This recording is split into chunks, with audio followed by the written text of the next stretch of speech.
Hello everyone! Hi guys, today we want to do a part 2 of the video that we just recently did regarding OFWs, overseas foreign workers, as well as Filipinas who married a foreigner and lives abroad, and the fact that they send money back to the family to help them, and some of the abuses of that generosity. So the video itself was a real success. Yes. And Wilma and I actually are very surprised with how many comments that we got regarding this topic.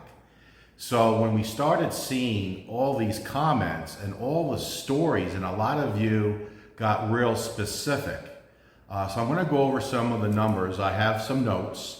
And I think I have 4 stories from you that I changed a little bit, obviously no names, but just to give, the gist of what you guys were saying. And it all runs basically the same way. So right off the bat, we had a total of 240 responses. Wow, that's a lot. That's a lot of responses, right? So 180 of them was actually on the video, which you can go to the video and just start reading the comments. But I had 18 emails and 42 Facebook messengers. And many of them said, hey, I didn't want to comment on the video. And it was a mix. There was a lot of Filipinas that chimed in. Yeah. A lot of husbands chimed in. And then couples, where they said that, we're sending this message as a couple. So it was a mixed bag for sure. But, the gist was, we don't want anybody to see our name on the messenger, or they said in a couple instances where they didn't want any family members to know that it was them that was commenting. And I understand that. People want to remain anonymous. And that's exactly true, no problem whatsoever. But again, 240 total responses on this one video. Yeah. Pretty amazing. Amazing. So we definitely struck a nerve, and I think that we're shining some light on a topic that I believe does need light shined on it. And you agree as well? I agree. Yeah. Yes, definitely. So let me just get into some specifics. Now, I do have notes, and you will see those. There are going to be a couple cuts in this video because as I tell a story, at the end of each story, I'll probably stop the camera and regroup and read my notes, so I'm not just necessarily staring down at the page. But here is an overall gist of what you guys said. Overwhelmingly, it's cultural in the Philippines for either a Filipino or a Filipina that goes overseas and gets a better paying job, which normally happens if you go to a first world country. It's very normal for that person to send money home to the family to raise their standard of living. Overwhelming. And Wilma and I agree with that as well. Yes. Wilma did that for 25 years. Yeah. You know the story, and so many of you have. Still doing it. Yeah, and still doing it. And but the problem is that it gets taken advantage of, and we're going to get into that. And then here's some of the specific words that you used. Again, this video is about what you guys shared with us. Yeah. So being guilt tripped or guilt tripping, making the Filipino or Filipino. And I do also want to say the vast majority was Filipinas. Yeah. So whatever reason, we didn't get a lot of feedback from you from Filipinos, males. Overwhelmingly, like 99% of the conversations was Filipinas telling their story. So being guilt tripped, being shamed. So I don't think we used that word on our first video. No. So Filipinas feel like they're being shamed into giving more and more of their salary to various family members. The word abused was brought up quite a bit. Yeah. Yeah, I was surprised. Yeah. Hard to hear. Yeah, very hard, very sad. Very sad to Yeah. hear. And then the word sad was used, that it's very sad. Yeah. And then something that really struck home to me, affected their lives in a negative manner. A lot of Filipinas that were in their 40s, 50s, 60s commented. And we got more comments from females this time than I've ever had in any other video. That they actually, their lives were changed because their family members put so much guilt on them and were so mean to them and disowned them in many, many examples, that it said that it affected their lives in a negative way moving forward. Yeah, it is sad because unfortunately, we know of some of our friends are going through it.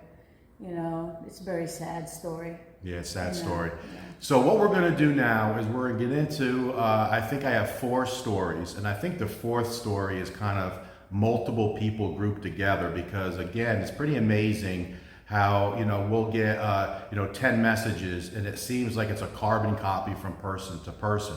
And then at the end of that, Wilma and I have our conclusions on this topic. This will be the last video regarding this topic. Wilma will go first and she'll talk about what she thinks about this topic, and then I'm going to chime in. Yeah. And give you guys my perspective.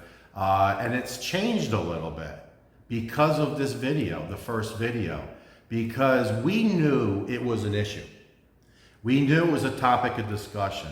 Remember, what sparked video number 1 was the 6 Filipinas that Wilma's friends with, that we were going out to dinner with, and then they started opening up as, they become closer and closer as friends. And, there was tears, stress, sad stories. That's what sparked the conversation. But then when we did the video, it just like it was an avalanche or a tsunami of emotions that we got. And I did my best to try to comment at all 240 messages. And sometimes I was trying to console the person, telling them that they're a hero and they should be proud of themselves and they shouldn't feel sad or feel guilty at all for supporting their family, in some cases for decades. So I'm going to chime in at the end with my 2 cents. Okay, story number 1. And again, all these stories are from your comments, emails, and Facebook messengers. Filipina reached out and said that she met an American, got married, and moved to the United States. She found out pretty quickly that it was not a good marriage, and she was in her words, a bad marriage for 20 years. And her husband would not allow her to send any money back to the Philippines. 0, 20 years. And very little contact with her family. So after 20 years, she said she got up enough courage to divorce him. And she did. Good for her. And she met another American. She's still in the United States. And now remarried, and she's very happy. So we're glad to hear that. Now, she said that her husband doesn't make a lot of money, but he does work, and he's near retirement age, and she works. And she said they're barely making it in the United States with the cost of everything. And that makes sense because, we all know how things are expensive in first world countries.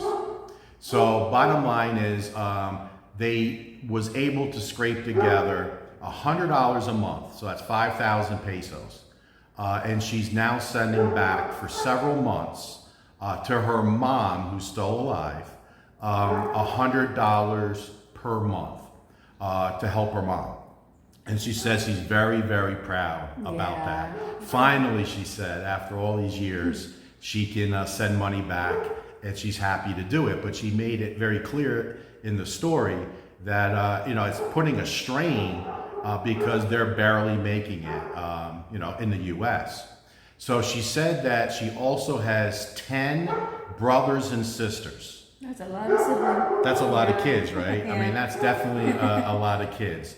So 10 brothers and sisters, and in her words said, wow, my sister's starting to send money to my mom. I'm going to start asking for some money. So she said that over the next several months, she was getting a lot of messages saying, please send us some money.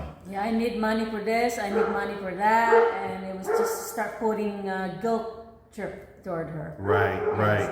So, she responded back saying, the $100 is all we can do. We will consistently send the $100 every month to mom, but we just can't afford any more. And she said that her family got upset with her. Yeah, that's and her mother sent a Facebook messenger saying, I wish you were not my daughter. And I wish I never got pregnant with you. I wish you were never born, because she will not send money back to the siblings. To the siblings. That is very sad. When I read that messenger, because she didn't send it through comments, right? She sent it Through messenger. Because she don't want her family to see it. Well, when I was reading that, I just felt so sad. I felt sorry for her, She sacrificed all this year, and that's what she got from her family. Very ungrateful. Very ungrateful. Very sad. That's a great word. Yeah. Very, very, Very grateful. ungrateful. So that's story number one. All right, so next up is a Filipina who married a foreigner and lives in the foreigner's home country. And the story she told was grew up very poor area. She does have 2 children from a previous marriage. And this lady is in her 40s, I believe. And she said that she wanted to buy land, a small piece of land, and the oldest child was a male. So she put the property in her son's name because she lives overseas and wasn't planning to retire for several years. So she put the land in her son's name and built a little Kubo house. Yeah. Said that's all she could afford. But now she was very proud that one, she provided a nice place for her younger kids that were in their 20s, I believe. A place to stay stable. They don't have to worry about rent, so it was helping them. And then 2, they plan on retiring to the Philippines. And not necessarily living on that island, but she knows that when she goes home to visit to her island, she has a piece of land in a little Kubo house that she could stay. So sounds like a reasonable thing. So now fast forward several years, she retired to the Philippines, and then she went to visit her family. Well, the son, who she claimed, later on in the story, refuses to work because I guess you could call it the mom was an enabler. And we talked about that in the previous video, sending back money to the family every month. And, unfortunately, it was probably too much. More than is needed. More than is needed. And, I'm not saying that that's a bad thing, but in this case, you're going to hear the story. The son is, in his mid-20s, won't work, and basically says, if mom continues to send money, why should I work? Well, what he did, she found out that he sold the property because the property was in his name, so I guess there's a big mistake, and basically just took the money, and he's just having a good time. And her words was partying, and drinking the money up. Sold the property and sold the home. So now she's retired, she's here, comes to visit because she wants to, visit friends and family back in her home island, and come to find out, surprise, the land that you worked so hard for in that foreign country for many, many years and sacrificed and sent money home to purchase land and build a little Kubo house is squandered away.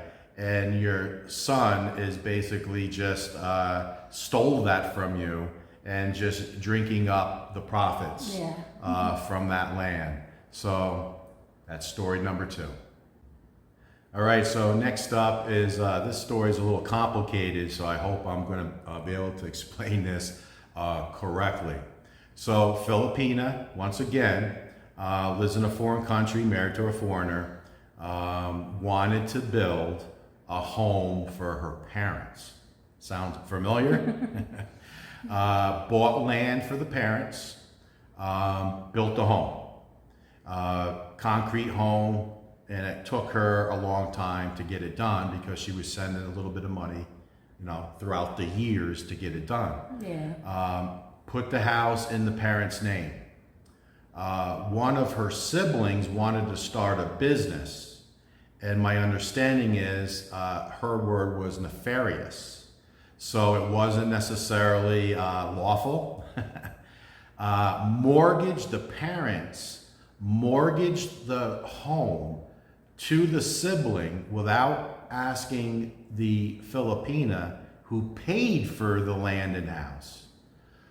They mortgaged the home to start the business. They lost the business. The sibling, who happened to be a daughter, went to jail, and they lost the home. The parents had to move out of the home because it was foreclosed on. So now the parents don't have a home anymore, and the sibling, the sister, is in jail. So the family sent back messages saying, please build us another home, buy more property, and pay for all the legal lawyers to get your sister out of jail. And the sister finally stood up. The Filipina said, no, I can't believe you mortgaged the home that I worked so hard for my sister, the Filipina sister, and lost the business and went to jail. I can't rebuild and, buy land again. That's just not right. And the family disowned her and won't talk to her because she won't basically rebuild a home that she already paid for. Can you believe it? That's very sad. That's been taken advantage of. Very ungrateful. Yeah. And it's just very sad, but it's true. It's happening to a lot of Filipina and Filipino that are working overseas. So this last story is really a group of, has to be 10 to 15 people's story that was very, very similar. So I'm going to try to group them all together just so you can get a gist of what I'm trying to explain. So again, Filipinas, I'm sorry, it always seems to be Filipinas, sending money back on a very consistent basis, and they were very sure to tell me that, Greg, I'm sending money back every month. I don't miss. It's not like I send money and then 6 months later send a little bit more. Consistently sending an allowance to the family monthly, enough to raise their standard of living. And in all cases, they're always saying is it's as much as we can do.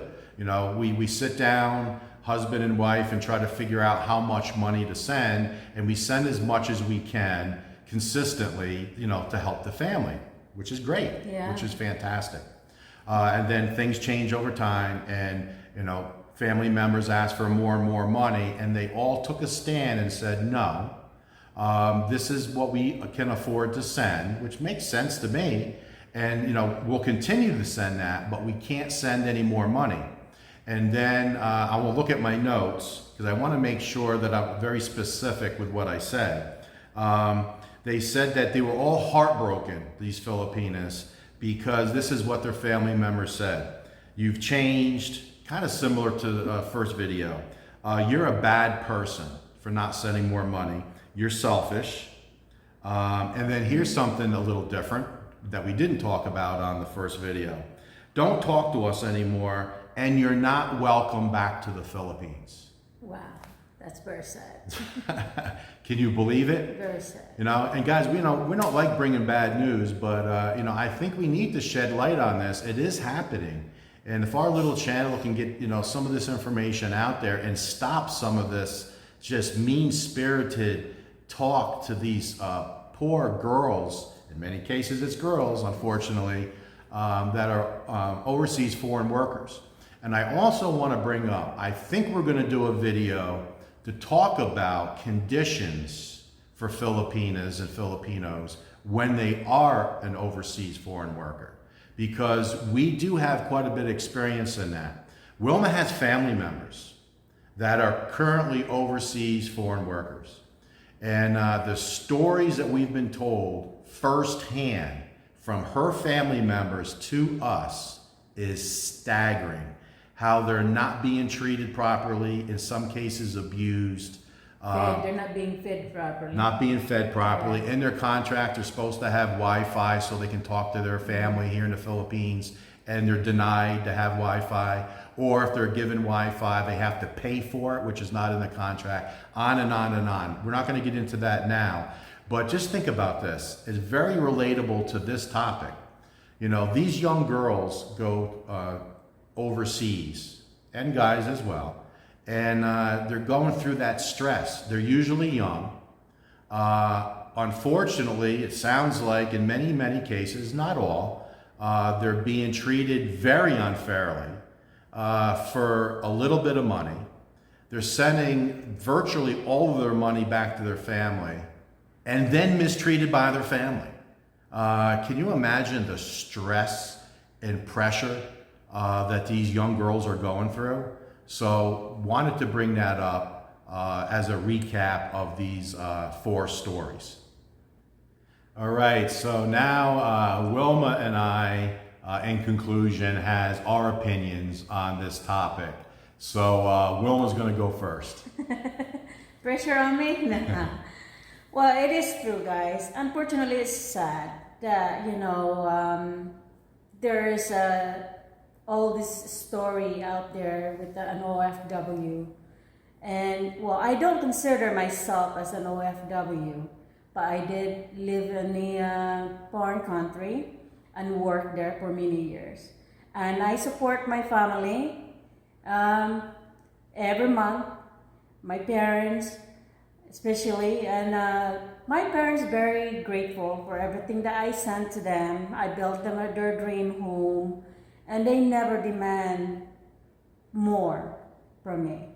But unfortunately, there's a lot of sad story out there that family start taking advantage of their siblings that are sacrificing themselves, going out of country, places that they've never been to, no family around them, and it's being pressured by their family to send more or help friend, cousins, uncle, relatives, and you know, it's pressuring them, and it's sad. It's like I know a lot of my friends are experiencing it, and now it's your thought. My turn.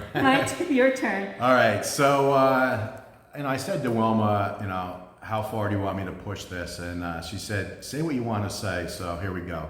You guys know me as Filipino Greg, right? The nice, happy guy. So for the rest of this video, New York Greg's coming out. The New Yorker's coming out. For those of you who are pressuring these young girls, cut it out. It's not right. It's BS, and it needs to stop. That's my 2 cents. It's wrong.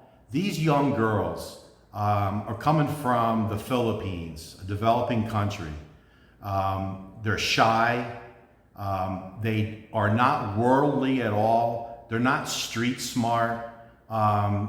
It's got to be hard as hell to go to a foreign country and work for someone you don't know. And then you hear all these stories of not being treated properly and working for peanuts. Unfortunately, these girls were born in a developing country and have no choice but to go out and earn. They should be honored. They should be revered. They should be treated with the highest respect. And that's how I feel about her. She built a home for her parents. I could have bought a Corvette with that money, but I didn't because I know it was important to her, and I'm very glad that she did it. So for those of you who are taking advantage, cut it out. For the people here in the Philippines that are laying on their ass, not working, because your mom or maybe your sister is working overseas and sending money home, you're no man. You are starts with a P. So it's just unfortunate that it just happens. Now, does it happen with all families here? Of course not. Of course not. No. But I'm amazed. 240 comments. So it is a big deal, and it does happen a lot. So if you're a lazy ass and listening to this video, which more than likely you're not. You're sleeping. Yeah. You're Taking a nap. Yeah, that's great. That's hilarious. Midday taking a nap. Yeah, midday taking a nap. You're not want to watch this video anyway. You're probably drunk and it doesn't matter. Get off your lazy ass and go get a job. Go dig ditches. Go clean toilets. Make some money, for sure, for your family, because your sister's not responsible for your bills. And then for the foreigners, you married a Filipina, or you're in a relationship with a Filipina. And I know you didn't grow up in a developing country. I certainly didn't. I was privileged. I was born in the United States. I had two great parents that treated me with respect, taught me well, and prepared me, very important, prepared me for the world. I consider myself very lucky to have great parents, and I'm very lucky to have grown up in the United States. Not everybody in the world gets a chance to grow up in the United States. There's a lot of poor countries out there. So be cautious when you are on this high horse, living in a penthouse somewhere in Manhattan, and you want to make a comment that, XYZ. These Filipinas and Filipinos are sacrificing. And again, they should be revered, respected, treated like queens and kings, because what are you doing as a foreigner to pay your family's way? More than likely, you're living in your mom's basement, for example. And again, I'm not putting down all first world country guys. I'm not doing that. I'm just saying it's very easy to not understand what these young girls go through, and then as an adult have these guilt trips of being treated unfairly. So that's my 2 cents. I can now sit back. I can feel my blood pressure's a little high because it bothers me, and I wanted to get that out there. One last thing, girls and guys, top it up. Top it up. Tough it It's up. like, don't feel guilty because you can't give more. Don't blame yourself. It's not you, you know who you are. You've been generous all this year to your family. You're not selfish. They're just some of your friend or family, they're just being ungrateful. They don't know what we had to sacrifice in a foreign country. So, top it up. Perfectly said. We're going to end the video right there.